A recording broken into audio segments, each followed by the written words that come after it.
Hey, beautiful beings! Welcome back to the Faith and Frequency Book Club. This month, we read What Happens When Women Say Yes to God by Lysa TerKeurst.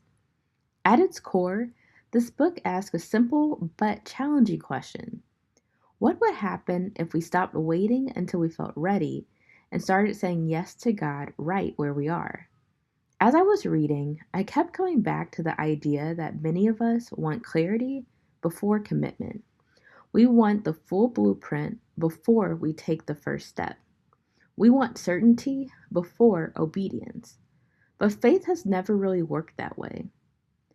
One of the biggest lessons from this book is learning to say yes before you know the assignment. It's easy to miss God's divine appointment because we're tired, busy, distracted, insecure, or simply focused on our own plans. Yet Scripture reminds us to trust in the Lord with all our heart and lean not on our own understanding. Sometimes God reveals the next step only after we've taken the first one. That challenged me because I started thinking about all the times I've prayed for direction while secretly hoping God would give me every detail up front. What if the invitation is simply to trust Him enough to take the next step? Another lesson that stood out was that God is always speaking, but we have to be willing to listen. Not every message from God arrives at a dramatic moment. Sometimes it's a gentle nudge, a feeling that you should call someone, an opportunity that keeps showing up, a conviction you can't shake, a door opening where there wasn't one before. The book encourages us to seek God with our whole heart and ask for desire, discipline, discernment, direction, and delight in our relationship with Him. I love that because hearing God isn't about just getting answers, it's about growing closer to Him. The third lesson is that obedience is often where adventure begins. One quote that really stayed with me was this: We should not fear what obedience will cause to happen in our lives. We should fear what disobedience will cause us to miss. So think about that for a moment.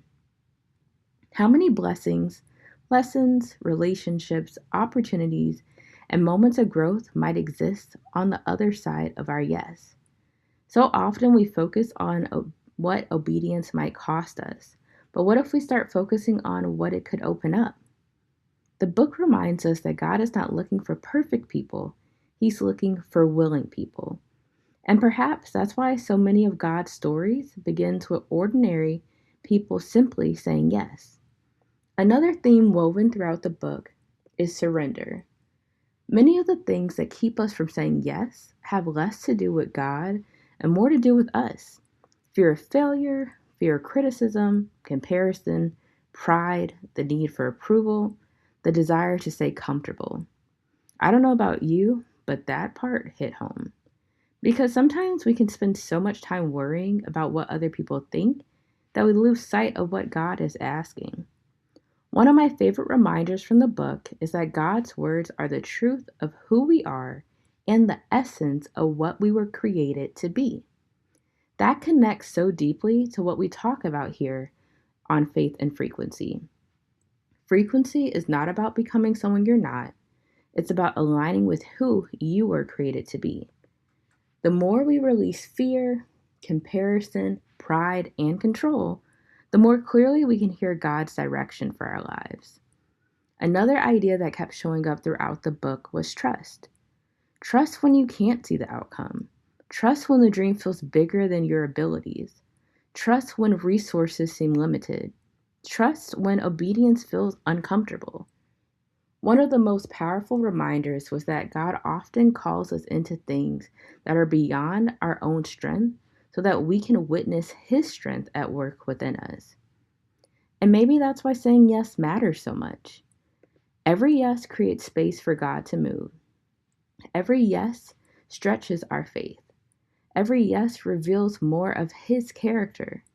Every yes helps us become more aligned with our purpose. Before we close, let's pause for a moment of faith. Where might God be asking you to trust Him right now? Maybe it's a conversation you've been avoiding, a dream you've been postponing, a decision you've been overthinking, a door you've been afraid to walk through. Faith doesn't require you to see the entire path. It simply asks that you trust the one guiding it. This week, consider beginning each morning with a simple prayer. God, I want to see you. I want to hear you. I want to know you. And before I even know what today holds, my answer is yes. And now for a moment of tuning our frequency. Frequency is about alignment.